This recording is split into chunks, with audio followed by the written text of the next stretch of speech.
All right, guys. It is June 26th, 2026. Um, just an update on my back. Um, they took an x-ray yesterday. Had some cool shorts on, those paper shorts. I asked if I could take them home, wear them out in public. They thought I got a kick out of that. But the x-ray showed that there is a little bit of compression on a nerve, T11 and T12, thoracic vertebrae. I got a MRI scheduled for July 9th. And then we'll go from there. Um, that's just an update. The pain is still severe. I told Aline, I don't know if I said this in one of the previous videos, but I told Aline that if that pain that I was enduring with my back, if it was anything like childbirth, I was terribly sorry. I don't really believe I felt pain like that before, even with knee replacement and all that stuff. But anyway, since I have turned my life back to God, things have gotten a lot easier anxiety-wise. And I'm not on edge all the time. I'm not hyper vigilant like with PTSD and anxiety. I'm beginning to heal.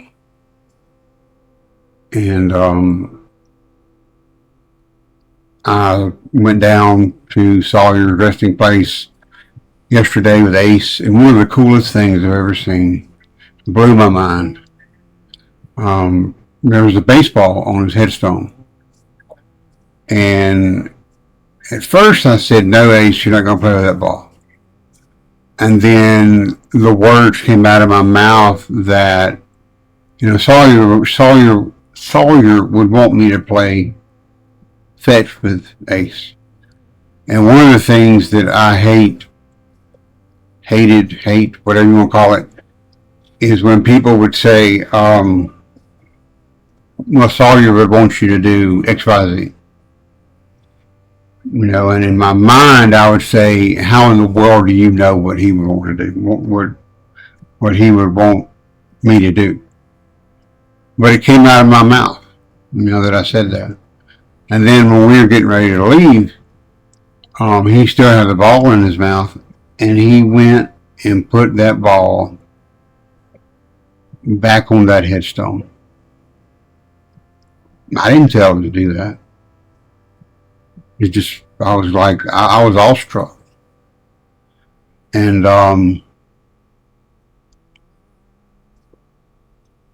there's just a lot of things that I'm now seeing. And, Aline and I were talking yesterday, something about what happened whenever I just quit and turned my back against God. And I quit going to see, I quit going to visit Sawyer in his resting place. At a time I was going every single day. And, one time I even contemplated taking a sleeping bag down there in a pillow in Buckspray and sleeping beside him. But, Eileen said, I think there was just a lot of anger, and I really believe that. Rage, not just anger, rage. And it affected, my relationships with people. Isolated myself. I didn't want any help. I quit going to church. I hated God. I cursed God the night that it happened. There's a lot of things, that I could go into gory detail about, but I'm not going to. And I heard this song the other day, and it's playing right now. It's by Mercy Me, and it's called "Make It Well." And some lyrics just stood out to me, and it says, well,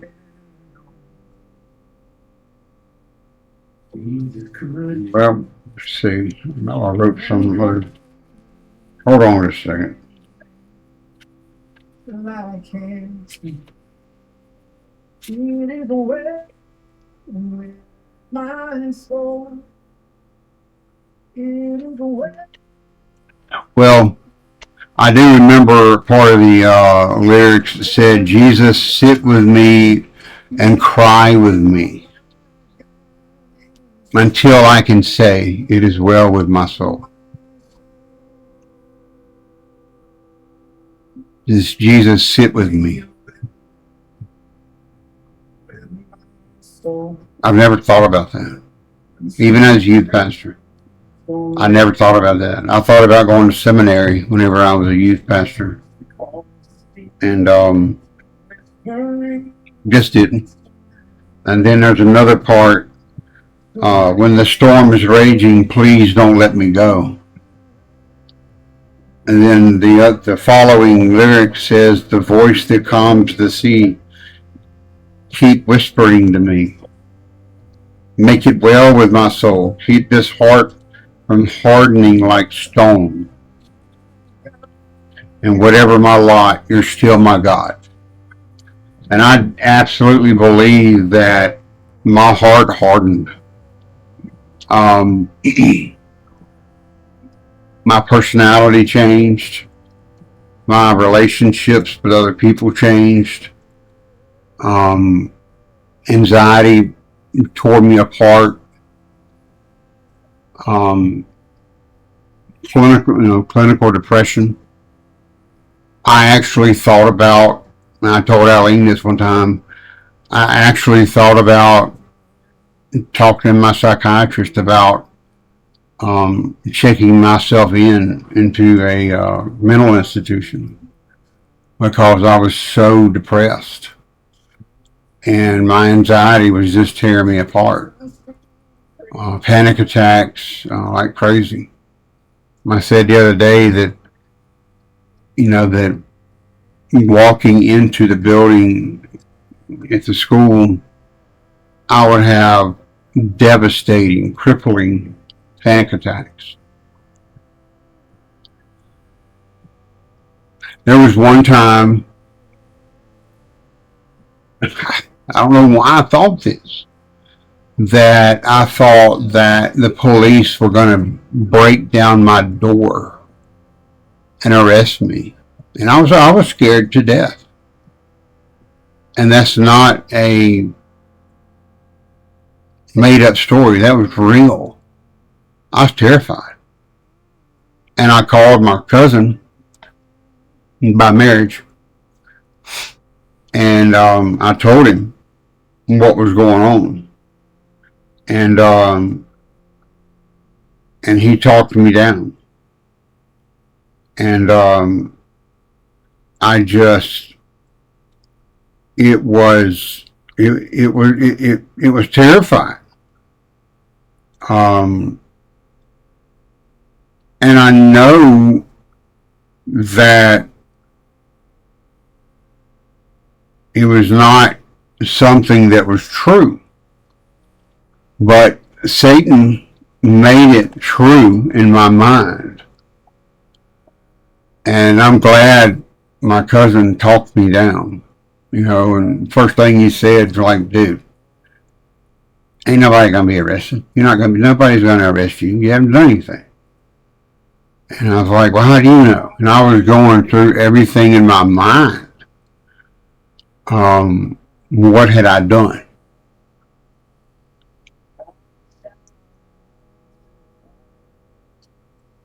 Satan will mess you up.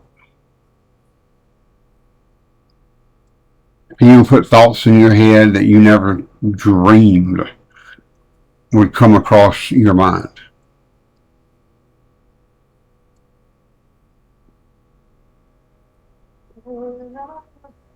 One thing is, I used to be a youth pastor, and I stressed to the youth group that, give everything to God and let God sort it out, and let go and let God, and, different things like that. And here I am,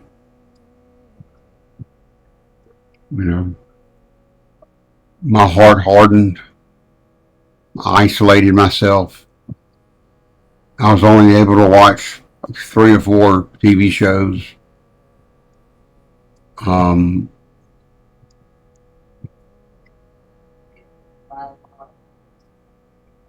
don't know. There's maybe 3 people that check on me regularly, and I greatly appreciate that. And my brother-in-law told me one time, who is not a Christian, he told me one time that during the week of our world imploding, that somebody mentioned to him about the ministry of presence, just being there for someone, not talking to them or anything like that, or just being there.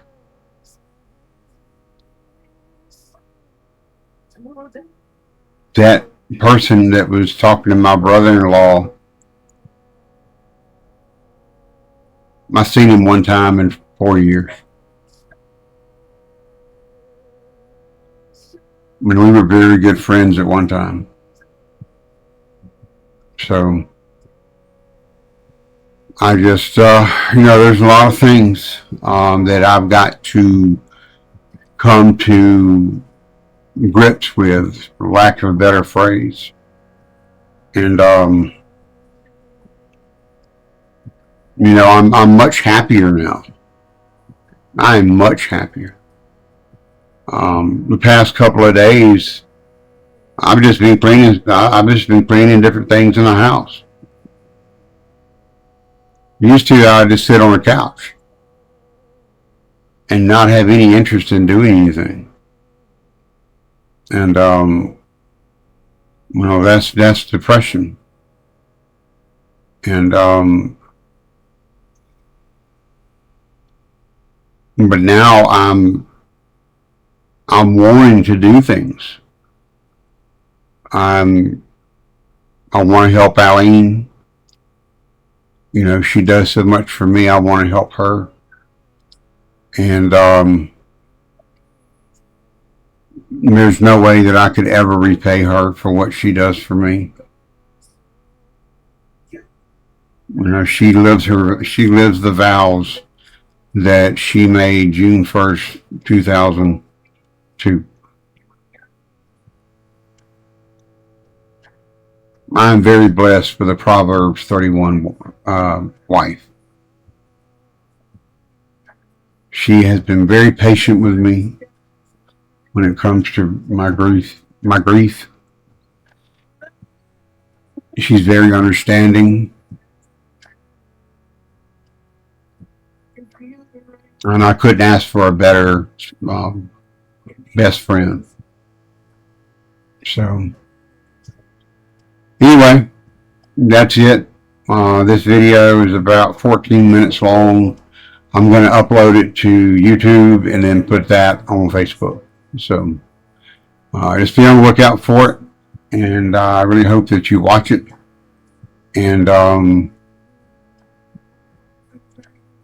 they say if you do something for 21 days straight, it becomes a habit. So I'm going to try to make this a habit. And, but I'm going to try my best. So, love you guys. Thank you for praying for me and my family. And thank you for standing in the gap for me and praying for me, praying over me. The blood of Christ And I just ask you to continue to pray, because I've told my youth group that when they gave their life to Christ, that's when things really, really become hard and difficult. And because Satan is mad, and he's going to do everything he can to disrupt my happiness. So anyway, y'all have a great weekend, and I'll be back on here tomorrow. See y'all later.